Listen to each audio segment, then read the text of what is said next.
11월의 첫날, 여러분 예배하러 오신 여러분들을 축복하고요. 여러분들의 가정과 삶 가운데 하나님께서 열어주시는 새로운 살 길이 열리게 되시기를 축복합니다. 오늘 이 11월 첫날부터 저희 교회는 많은 성도들이 함께 말씀을 묵상해 가는데요. 역대하 말씀을 이제 큐티 본문을 통해서 묵상해 나가고 또 읽어 나가기를 시작을 합니다. 이 역대하 1장 말씀부터 중요한 인물들이 등장을 하는데 대표적인 인물이 누구냐면 솔로몬 왕을 우리가 예로 들을 수 있을 것 같습니다. 교회를 다니지 않는 사람들도요, 이 솔로몬 왕을 잘 알아요. 얼마 전에 TV를 보니까 그 TV에 프로그램 중에 솔로몬의 선택 이런 프로그램도 있더라고요. 또 학원 중에 그 이름을 보니까 솔로몬 영재학원 이런 학원들도 보았었고요. 저희 교회 뒤에 보시면 프로젝터와 스크린을 좀 새로 이렇게 하는 일이 있었는데요. 그 프로젝터를 달아주는 업체의 이름도 솔로몬 기술단. 그러니까 이제 지혜가 많이 필요하다라는 거였겠죠. 그래서 그 업체가 와서 달아주었습니다. 그리고 예전에 제가 어릴 때 이제 초등학교를 막 졸업할 때쯤에 친구 집에 놀러 갔는데 그 집에 컴퓨터가 한 대가 있었어요. 그때 당시 그 컴퓨터라는 게 우리가 카세트 테이프 같은 것을 이렇게 집어 넣으면 그게 안에서 이렇게 테이프가 돌아가면서 컴퓨터가 구동이 되고 그렇게 시작됐던 컴퓨터가 있었거든요. 근데 그 솔로몬이라는 이름이었어요. 솔로몬 1000.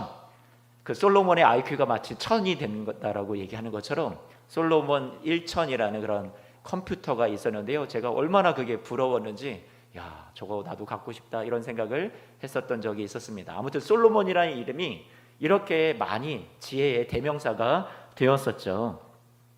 다윗 왕이 죽고 난 이후에 그 아들 솔로몬이 왕이 되어서 통치를 시작을 하게 되는데, 솔로몬은 나이가 젊잖아요. 그리고 나라를 또 백성을 다스려 본 경험이 없었단 말이에요. 다윗 왕이 죽고 난 이후에 이 수많은 백성들을 내가 어떻게 잘 이끌어갈 수 있을까 걱정이 이만저만이 아니었어요. 그래서 솔로몬은 자신의 출발을 하나님으로부터 시작을 하자, 내가 하나님 앞에 은총을 입고 하나님의 도우심을 받아서 시작해야 되겠다 하고 결심을 한 것이 그가 예배의 장소로 찾아갔는데, 오늘 말씀의 1장 3절 본문을 보니까 솔로몬이 여러 신하들을 리더십들을 다 이끌고서 성막이 있었던 하나님 앞에 예배하는 장소였던 기브온 산당이라는 곳을 찾아가게 됩니다. 그곳에서 솔로몬이 여러분들이 잘 아시는, 흔히 우리가 네 글자로 1000번제라고 알고 있는 그 1000마리의 희생 짐승의 제사를 하나님 앞에 올려드리게 되는데요. 한 마리의 짐승을 잡아 드리는 것도 보통 일이 아니었어요. 그런데 1000마리라는 그런 희생을 드렸다라는 것 여러분 생각을 해보면 이게 어마어마한 일이었거든요. 하루 이틀로 이 예배가 끝난 것이 아니었어요. 일주일 이상을 계속해서 예배를 드렸다라고 학자들은 추측을 하고 있습니다. 몸도 지치겠죠. 아침에 눈을 뜨면 그 새벽처럼 동이 틀 때부터 시작해서 밤에 해가 지기까지 계속 희생 제물을 잡았던 거예요. 여러분, 피비린내가 났었겠죠. 그리고 이 짐승이 타는 냄새를 계속 맡아가면서 이 예배에 참여를 했다라는 얘기죠. 얼마나 힘들었을까요? 그러나 끝까지 하나님 앞에 이 중심을 드리고 마음을 드렸던 솔로몬의 마음을 하나님께서 어여삐 보아주셨던 것 같습니다. 이 솔로몬은 하나님 앞에 내가 하나님으로부터 출발하겠습니다, 그런 매우 강렬한 자신의 헌신의 표시였죠. 마치 남김없이 바쳐지는 그 짐승의 희생 제물처럼 하나님 앞에, 하나님, 제 자신도 하나님 앞에 철저히 다 바치겠습니다라는 그런 솔로몬의 마음과 믿음의 고백이 담겨 있는 것이 이때의 예배였다라고 생각을 합니다. 하나님께서 이것을 기쁘게 받으셨어요. 그래서 역대하 1장 7절 말씀을 보니까 뭐라고 얘기하냐면, 하나님이 그날 밤 솔로몬에게 나타나셔서 내가 너에게 무엇을 줄까 내게 구하라라고 말씀하고 계시죠. 하나님께서 이날 밤에 하나님이 정말로 주시기를 원하시는 것을 구하라고 할 때 역대하 1장 10절 말씀에 보니까 솔로몬이 구했던 것은 무엇이었냐면, 제게 지혜와 지식을 주셔서 이 수많은 백성들을 잘 이끄는 왕이 되도록 하나님 나를 좀 도와주십시오라고 얘기를 합니다. 자신이 생각을 해볼 때 많은 백성들이 어려운 문제가 있을 것이고 잘 옳게 판단을 해 주어야 할 일들이 앞으로도 많이 생길 것인데 자신의 능력 밖의 일이라고 생각을 했고 나는 경험도 부족하다고 생각을 했었던 거죠. 하나님 앞에 겸손하게 자신을 낮추었던 솔로몬의 모습이었어요. 그래서 하나님 앞에 지혜와 지식을 달라고, 이 백성을 옳게 잘 판단할 수 있는 그런 판결력을 달라고 하나님 앞에 구했던 것이죠. 그런데 이것이 하나님의 마음에 쏙 들었던 거였어요. 그래서 열왕기상 3장 말씀을 보면 역대기랑 다른 기록인데, 열왕기 말씀에는 하나님께서 이것이 마음에 쏙 들었다라고 왕상 3장 10절 말씀에 말씀해 주고 있습니다. 역대하 1장 11절 말씀에 하나님이 이렇게 말씀하시죠. 하나님께서 너가 부를 구한 것도 아니고 재물을 구한 것도 아니고 영광을 구한 것도 아니고 원수가 망하기를 구한 것도 아니고 오래 사는 장수를 구한 것도 아니고, 이렇게 귀하게 백성들을 잘 다스리고 보살필 수 있는 그런 지혜와 그런 판결을 구했으니 하나님께서 뭐라고 얘기하시냐?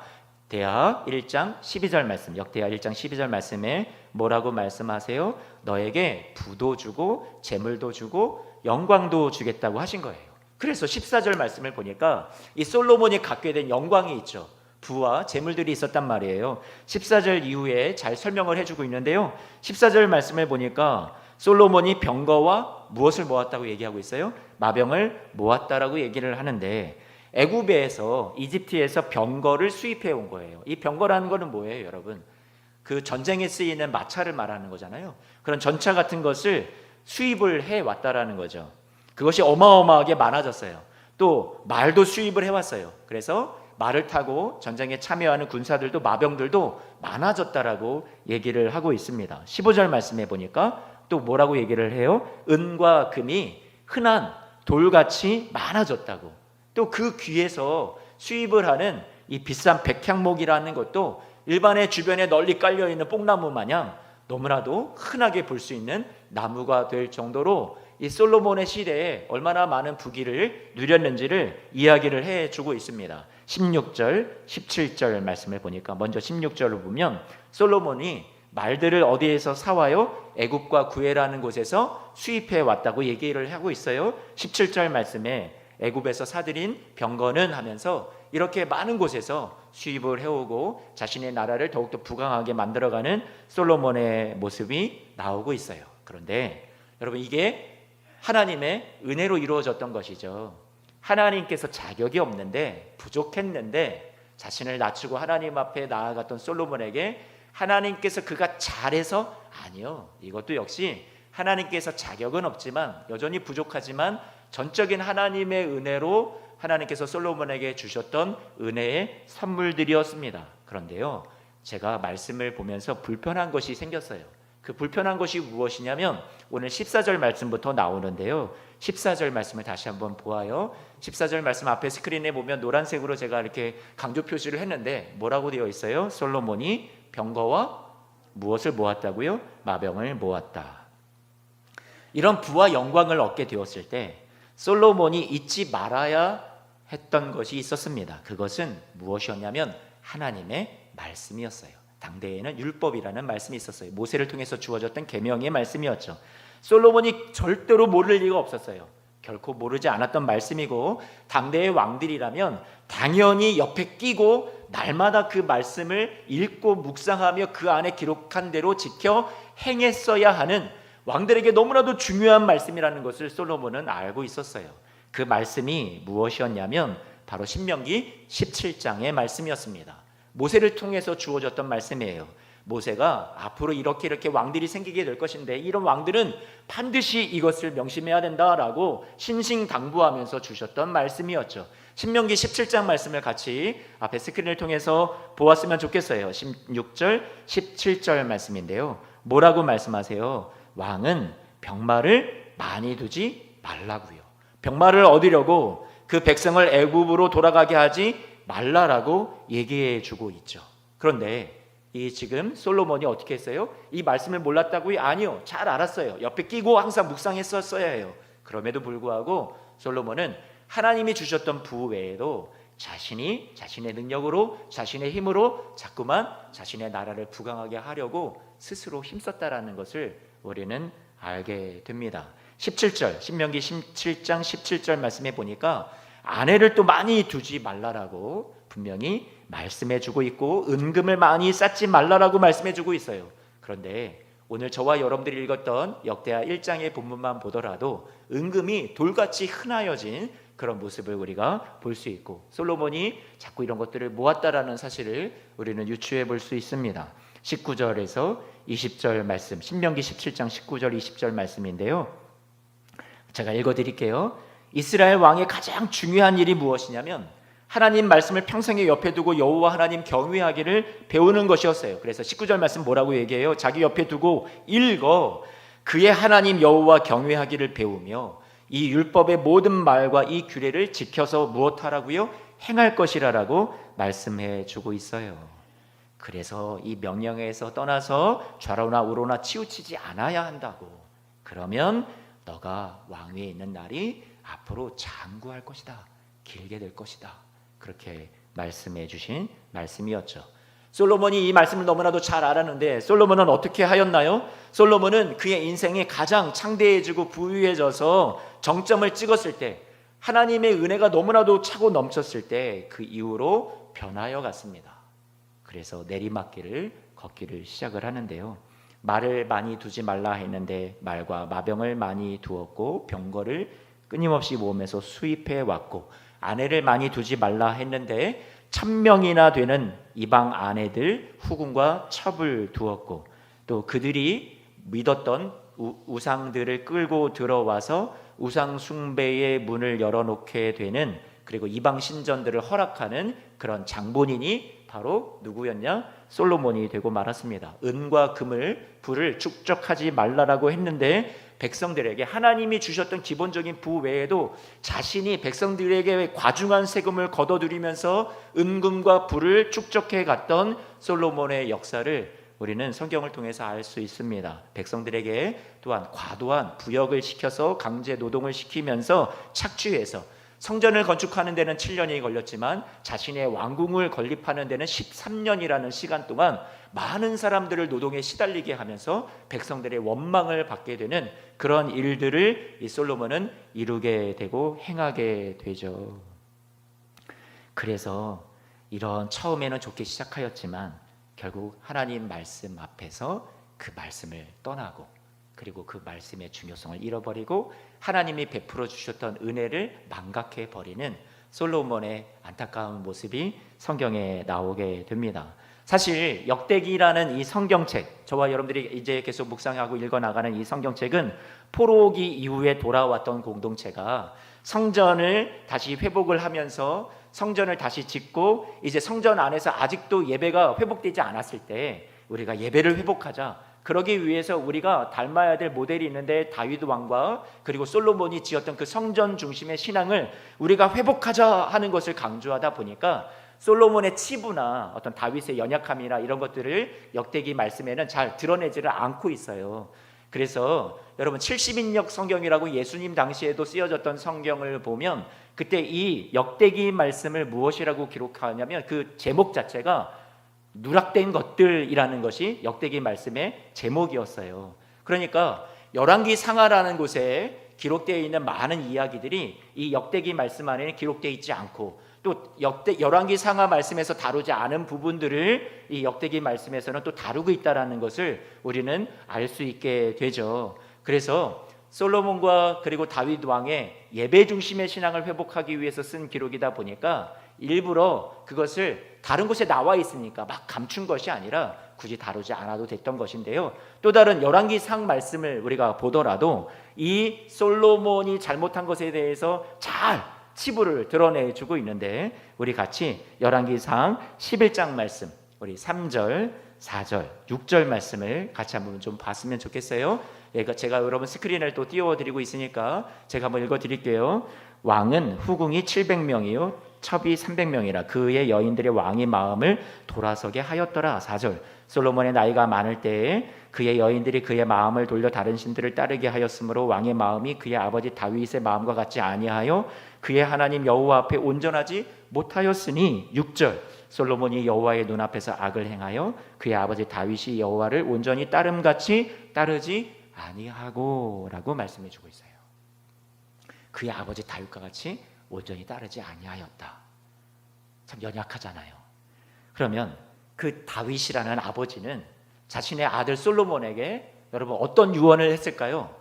돌아가기 전에, 죽기 전에 자신의 아들 솔로몬에게 신신당부를 했단 말이죠. 그 유언의 내용이 열왕기상 2장에 나오는데요. 2장 1절 그리고 3절 말씀을 여러분들에게 한번 읽어드릴게요. 제가 읽어드립니다. 다윗이 죽을 날이 임박하매 그의 아들 솔로몬에게 명령하여 이르되 내 하나님 여호와의 명령을 지켜 그 길로 행하여 그 법률과 계명과 율례와 증거를 모세의 율법에 기록된 대로 지키라. 그리하면 무엇을 하든지 어디로 가든지 형통하리라.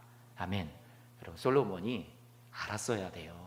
다윗이 아버지가 자기에게 신신당부했던 것을, 하나님 말씀을 지키라는 것, 그리고 왕들에게 주어졌던 그 신명기 말씀을 옆에 끼고 항상 그 말씀을 묵상하며 읽으면서 자신이 은혜로 출발했다라는 것을, 자격이 없었는데 자신은 능력도 없었는데 하나님의 은혜로 이렇게 왕이 되어서 이 백성을 다스리게 되었다라는 것을 끝까지 잘 지키고 간직했어야 했죠. 그런데 그것을 잃어버렸다는 말이에요. 하나님의 말씀을 멀리했기 때문에. 저는 오늘 솔로몬의 모습을 보면서 우리 인생에 베푸신 하나님의 은혜를 잊는다라는 것이, 우리가 상실한다라는 것이 얼마나 안타깝고 위험한 일인지를 깨닫습니다. 하나님의 말씀을 머리로 아는 것이 중요한 것이 아니라 그 말씀이 곁에 있어도 말씀을 통해서 날마다 은혜를 받지 못하는 사람이 있다라는 것을 우리는 꼭 생각해 볼 필요가 있습니다. 우리도 성경을 가지고 있어도 이 말씀을 통해서 하나님의 음성을 듣고 깨우치고 돌이키는 사람이 있는가 하면, 제 아무리 하나님의 말씀의 지식을 많이 갖고 있고 말씀을 우리가 잘 아는 박사라 할지라도 그 말씀이 오늘 지금 나를 방망이처럼 두들기고 말씀을 항상 읽고 묵상해 나갈 때 그 말씀이 거울이 되어서 내 자신의 모습을 보고 고치는 것을 우리가 놓치면서 살아간다면, 게을리하면서 살아간다면 우리도 하나님의 은혜를 상실할 수 있다는 것을 우리는 오늘 말씀을 통해서 교훈을 얻기를 원합니다. 하나님의 말씀을 여러분은 얼마나 사모하고 가까이 하고 그 거울을 들여다보고 계십니까? 말씀이 방망이가 되어서 여러분들을 계속해서 두드리고 계십니까? 하나님 앞에 변화를 이끌어내고 있습니까? 하나님의 말씀이 하나님의 영으로 감동으로 된 것이기에 여러분들을 하나님의 사람으로 온전하게 하고 의로 교육하기에 유익하고 여러분들에게 교훈과 책망을 주어서 여러분들로 하여금 온전한 하나님의 사람으로 세울 뿐더러 선한 일을 행할 능력을 갖추게 하는 것이 하나님의 말씀이라고 디모데후서 3장 말씀에 바울은 우리에게 가르쳐 주고 있어요. 우리가 날마다 이 말씀을 통해서 자신을 돌아보지 않는다면 우리는 퇴보하고 말 것이에요. 중요한 것은 날마다 곁에 끼고 하나님의 은혜를 우리가 사모하면서 우리가 주님이 주시는 은혜를, 또 말씀의 약속을 우리가 날마다 받게 되시는 여러분들이 되시는 것, 그것이 하나님의 바람이고 하나님의 소망인 줄로 믿습니다. 솔로몬은 자신의 힘과 자랑이 아닌 오직 하나님의 은혜라는 것을 잊지 말았어야 했어요. 솔로몬은 아버지 다윗이 하나님으로부터 어떤 은혜를 받았었는지 곁에서 지켜보며 또 아버지로부터 훈계를 들으며 잘 알고 있었을 거예요. 다윗이 받았던 은혜는 여러분 무엇이었어요? 다윗이 그에게 하나님이 주셨던 언약의 내용을, 약속을 살펴보면 다윗이 받았던 은혜가 이런 것이구나라는 것을 우리가 알 수 있는데, 다윗이 받았던 그 약속, 은혜로운 약속, 자격 없는 자에게 주셨던 약속을 우리 사무엘하에서 우리에게 잘 설명해 주고 있죠. 다윗 언약인데요, 사무엘하 7장 말씀부터 우리가 같이 좀 보기를 원하는데 12절 말씀부터 제가 17절 말씀까지 읽어드릴게요. 같이 한번 좀 보아주시겠어요? 앞에 스크린을 보시고 눈으로 따라 읽어주셔도 돼요. 내 수완이 차서 내 조상들과 함께 누울 때에 내가 내 몸에서 다윈 너 몸에서 날 내 씨를 내 뒤에 세워 그의 나라를 견고하게 하리라. 그의 나라 누구예요? 그 씨는 누구예요? 솔로몬을 말하는 거거든요. 근데 그 솔로몬의 때에 그것을 견고하게 하겠다고 약속해 주셨어요. 13절 그는 내 이름을 위해서 집을 건축할 것이요, 성전을 건축했죠. 솔로몬이요. 나는 그의 나라 왕위를 영원히 견고하게 하리라 라고 얘기해 주셨어요. 14절 나는 그에게 아버지가 되고, 솔로몬에게 아버지가 되고 그 솔로몬은 내게 아들이 된다. 그가 만일 죄를 범하면 내가 사람의 매와 인생의 채찍으로 징계하려니와 15절 내가 내 앞에서 물러나게 한 사울에게서 내 은총을 빼앗은 것처럼 그에게서 빼앗지는 아니하리라. 16절 내 집과 내 나라가 내 앞에서 영원히 보존되고 내 왕위가 영원히 견고하리라 하셨다 하라. 여러분 이렇게 말씀해 주고 있어요. 이것이 다윗이 받았던 은혜의 약속이었어요. 하나님께서 다윗에게 이 약속을 주시고 그것을 지키시겠다고 약속하셨는데 그것은 다윗의 신실함에 있었던 것이 아니었어요. 솔로몬의 신실함에 있었던 것이 아니었어요. 그의 자격에 있었던 것이 아니었어요. 하나님이 말씀해 주신 것은 그가 잘못을 하더라도 내가 버리진 않겠다. 끝까지 사랑하겠다. 기회를 주겠다라고 하나님이 약속해 주셨던 거죠. 무슨 일이 있어도 앞으로 하나님을 배반하고 아프게 하는 일이 있더라도 하나님의 그 크신 사랑으로 은혜로 말미암아 그 언약을 끝까지 하나님이 포기하지 아니하시고 파기하지 아니하시고 내가 이루고야 말겠다라는 하나님의 일방적인 은혜의 약속을 다윗이 받았던 거죠. 하나님 앞에 이 약속을 받았던 다윗이 뭐라고 고백을 하냐면 18절 말씀, 사무엘하 7장 18절 말씀에 다윗이 뭐라고 얘기해요? 하나님 앞에 들어가서 이르되 주 여호와여 나는 누구이오며 내 집이 무엇이기에 나를 여기까지 이르게 하셨나이까. 한낱 목동이었던 자신을 여기까지 높이신 하나님, 그 앞에 내가 누구이며 내 집이 무엇이간데 하나님 나를 여기까지 이렇게 은혜로 이끌어 주신단 말입니까? 하나님 이것은 감당할 수 없는 은혜입니다. 우리는 자격이 없었는데요.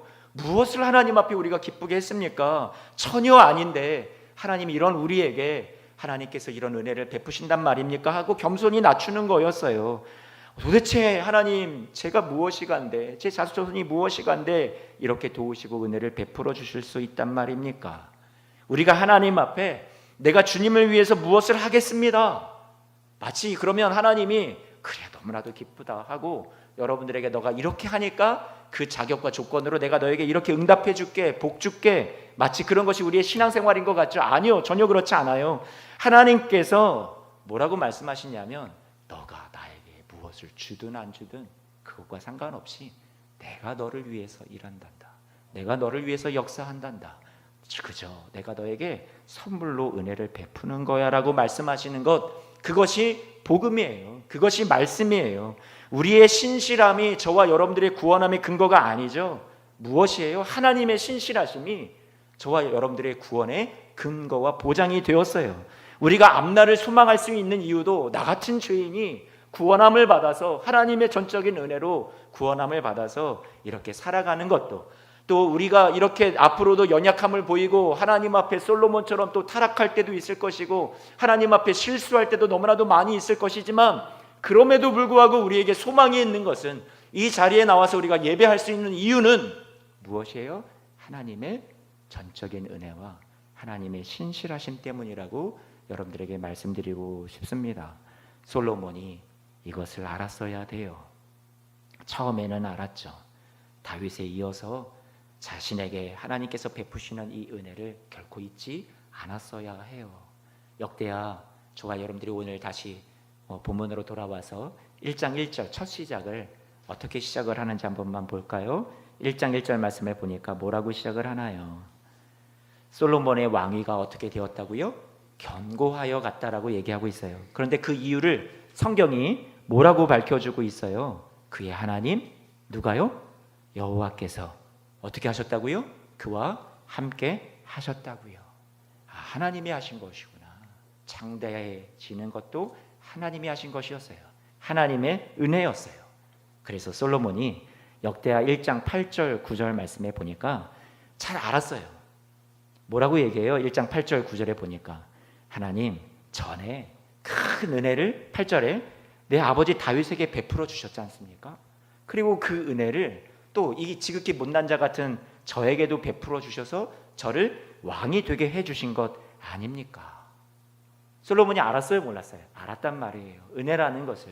그리고 9절 말씀에 보면 하나님 원하건대 내 아버지에게 허락하신 것, 이게 뭐예요? 아까 여러분들이 같이 읽었던 사무엘하 7장에 그 다윗에게 주셨던 일방적인 은혜의 약속이었어요. 하나님 그 약속 제가 지금 붙듭니다. 하나님이 이 약속을 저에게 베푸시고 확고하게 해주십시오. 솔로몬이 알았을 수 있겠죠. 자신이 여전히 연약한 존재라는 것을. 그래서 굳게 해주십시오. 하나님 나에게 이 은혜가 떠나지 않았으면 좋겠습니다. 물론 떠나지 않았습니다. 솔로몬의 타락에도 불구하고 그의 배반에도 불구하고 하나님은 여전히 솔로몬을 사랑하셨습니다. 왜요? 솔로몬의 자격 때문에? 아니요. 하나님의 신실하심, 그 약속을 지키시는 하나님의 선하심 때문에 솔로몬은 하나님 앞에 버림받지는 않았습니다. 자신의 능력으로 이 나라와 백성을 다스릴 수 있다고 처음에 생각하지 않았습니다. 은혜로만 가능하다고 생각했습니다. 그래서 하나님이 그 신실하신 은혜로 나를 도와주어야 된다고 생각해서 1,000마리의 희생으로 예배를 드렸습니다. 하나님의 지혜와 도움을 구하며 하나님의 은혜로 나는 다스릴 수 있다라고 고백했고 그렇게 기도하여 은혜를 입었습니다. 그런데 그 은혜를 놓아버렸던 거죠. 잃어버렸던 거예요. 항상 곁에 두고 잊지 말았어야 할 말씀이 그를 하나님 앞에 그가 그것을 손에서 놓아버렸던 거였어요. 하지만 하나님은 이런 연약하고 하나님의 마음을 아프게 한 솔로몬을 끝까지 버리지 아니하십니다. 자격 없지만 끝까지 사랑하여 주십니다. 반대로 성경에 하나님의 은혜를 잊지 않고 그 은혜를 끝까지 잘 높이고 감사하는 인물을 꼽으라면 저는요 바울을 꼽을 수 있겠습니다. 여러분, 사도 바울이요. 사도 바울이 뭐라고 고백을 해요? 고린도전서 15장 10절 말씀에, 이 말씀은 여러분들과 함께 좀 읽었으면 좋겠어요. 한 목소리로요. 이 말씀 구절에서 제가 오늘 제목도 따왔는데요, 같이 한번 좀 읽어보았으면 좋겠습니다. 함께 읽습니다. 시작. 그러나 내가 나된 것은 하나님의 은혜로 된 것이니 내게 주신 그의 은혜가 헛되지 아니하여 내가 모든 사도보다 더 많이 수고하였으나 내가 한 것이 아니요 오직 나와 함께 하신 하나님의 은혜로라. 아멘. 바울이 지금의 나 바울이 된 것은 하나님의 은혜라고 고백을 하죠.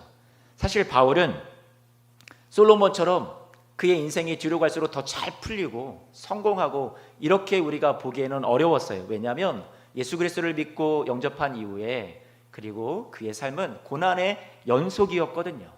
바울은 사실 외모도 호감형이 아니었어요. 사람들이 그 외모를 갖고 얼마나 비난하고 조롱했는지 모르겠어요. 너는 또 사도도 아니다라고 비난하고 헐뜯었어요. 공격받았어요. 많은 고난을 사도 바울이 얼마나 많이 받았는지 모르겠어요. 그러나 자신을 세워주시는 하나님 때문에, 자신의 가치를 인정해 주시고 알아주시는 하나님 때문에, 그 하나님의 은혜 때문에 바울은요 쓰러지지 않았어요. 넘어지지 않았어요.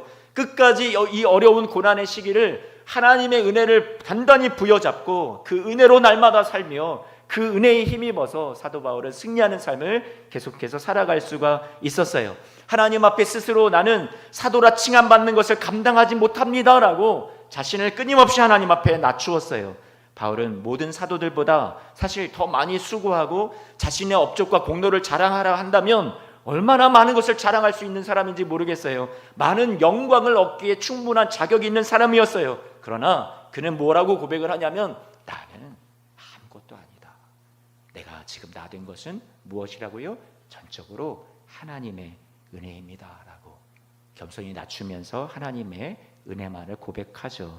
그래서 10절 말씀에 내가 나 된 것은 하나님의 은혜로 된 것이니, 내게 주신 그의 은혜가, 주님의 은혜가 어떻다고요? 헛되지 아니하다. 할렐루야. 사랑하는 성도 여러분, 여러분들에게 하나님이 베풀어 주신 은혜가 여러분의 삶에 결코 헛되지 않은 줄로 믿습니다. 넉넉히 고난도 이기게 할 줄로 믿습니다. 하나님의 은혜가 여러분을 살릴 줄로 믿습니다. 하나님의 은혜가 여러분들을 회복 주실 줄로 믿습니다. 하나님의 은혜이기 때문에 가능해요. 헛되지 아니할 거예요. 날마다 여러분들을 연약하여 넘어질 수밖에 없는 우리의 인생을, 고난 가운데 힘들어하는 우리를 하나님께서 결코 버리지 아니하세요. 포기하지 아니하세요. 계속해서 여러분들에게 하나님께서 은혜를 베풀어 주셔서 사도 바울과 같이 하나님 내가 여기까지 살아온 것도 주님의 은혜입니다라고 고백할 수밖에 없는 그런 하나님이 되어 주실 줄로 믿습니다. 사랑하는 성도 여러분, 바울은 1%도 자신의 성공, 자신의 능력, 자신의 힘이라고 얘기하지 않았어요. 이 모든 것이 가능하게 한 것은 오직 하나님의 은혜였습니다라고 고백하죠. 하나님의 은혜가 바울의 인생의 동반자요, 동역자요, 능력이었어요. 하나님의 은혜가요. 모든 것이 다 바울 옆에서 이 은혜가 항상 따라다니면서 임하여 주시고 부어주셔서 이 모든 것을 가능하게 했던 것도 바로 은혜였어요. 은혜가 아니면 살아갈 수 없었어요. 바울은 은혜가 아니면 다 이 모든 일을, 나는 이 사역을 감당할 수가 없었습니다라고, 나의 나 된 것은 오로지 하나님의 은혜입니다 고백했어요. 사랑하는 성도 여러분, 우리가 지금까지 수고하며 살아온 우리의 삶에 여러분들이 그것에 마땅한 대가를 받지 못하고 보상을 받지 못하고 위로를 받지 못한다 할지라도 여러분 결코 하나님의 은혜가 여러분을 떠나지 않은 것을 믿으시기를 축복합니다. 바울처럼 많은 것을 누렸어도 하나님의 은혜를 망각했던 솔로몬보다 많은 것을 잃어가면서도 고난 속으로 더 깊이 들어가면서도 자신에게 주어진 하나님의 은혜를 더 깊이 빛이 나게 했던 사도 바울처럼 오늘 저와 여러분 하나님 앞에 그 은혜를 더욱더 빛을 내시는, 더욱더 찬송하며 감사하는 저와 여러분들의 삶이 되시기를 주님의 이름으로 부탁을 드립니다. 우리가 하나님의 은혜로 살았어요. 내가 행한 부끄러운 과거의 일을 생각하고 죄에 대한 대가를 치러야 한다면 우리는 엄중한 형벌을 받아야 마땅할 것입니다. 하지만 하나님이 은혜의 하나님이시기에 우리를 찾아오시고 우리를 살리시고 우리를 세우시고 우리를 구원하여 주셨습니다. 우리가 하나님을 믿고 하나님의 자녀가 된 것은 내가 잘나고 나의 공로와 자격이 있어서가 아니라 오직 하나님의 은혜라는 것을 우리가 잊지 아니한다면 우리가 앞으로도 살아가는 나날들 속에서 이 하나님의 은혜가 끝까지 헛되지 아니하여 나를 이끌어 가시고 나를 붙잡아 주셔서 세상 끝날 최후 승리하는 그날까지 여러분들을 든든히 세워 주실 것을 주님의 이름으로 축원합니다. 여러분 그 은혜를 항상 기억한다면 우리가 교만해질 수가 없을 거예요. 내가 어떤 이 세상의 부귀영화 어떤 보상을 다 받아 누리지 못한다 할지라도 여러분 낙심하지 아니할 거예요. 하나님의 은혜를 우리가 정말로 안다면 함부로 나 같은 죄인 구원한 하나님의 은혜가 내 안에 있을 텐데 다른 사람들을 함부로 평가하거나 그를 비난하거나 정죄하지 않을 수 있는 그런 저와 여러분들에게 그런 귀한 신앙이 우리 안에 생기게 될 줄로 믿습니다. 성도 여러분, 다니엘 기도회가 21일간 오늘 밤부터 시작이 됩니다. 하나님의 말씀을 가까이 하고 놓치지 않았다면 솔로몬도 자신에게 주신 하나님의 은혜를 까먹지 않고 잃어버리지 않고 계속 붙잡고 말씀 붙잡고 하루하루 살아갈 수 있었을 것이라는 생각이 듭니다. 사랑하는 여러분, 여러분들에게 은혜의 자리가 마련이 되었어요. 항상 말씀이 있고 그분들이 받았던 하나님의 은혜를 여러분들에게 나누어 주는 시간들이 있을 겁니다. 좋은 강사분들이 또 있는데 여러분 매일같이 2시간씩 시간을 낸다라는 것이 만만치 않겠지만 하루에 시간이 될 때라도 단 1시간만이라도 또 시간이 허락하는 날들만이라도 여러분 꼭 참여하셔서 주의 은혜가 여러분들에게 계속해서 부어지셔서 그 하나님의 은혜가 충만하여 지시고 날마다 우리가 말씀을 묵상하는데 11월 우리 첫날부터 다시 한번 새롭게 도전하시고 큐티 말씀도 묵상하시고 또 주위에 큐티 말씀을 서로 나누고 서로 교제하는 그런 우리 온라인 모임이 우리 교회 안에 생겨지게 될 때 여러분 같이 동참해 주셔서 이 하나님의 은혜가 끊이지 아니하도록 메마르지 아니하도록 항상 은혜의 강물에 깊이 잠기시는 우리 사랑하는 모든 성도님들 꼭 되시기를 축복합니다. 기도하겠습니다.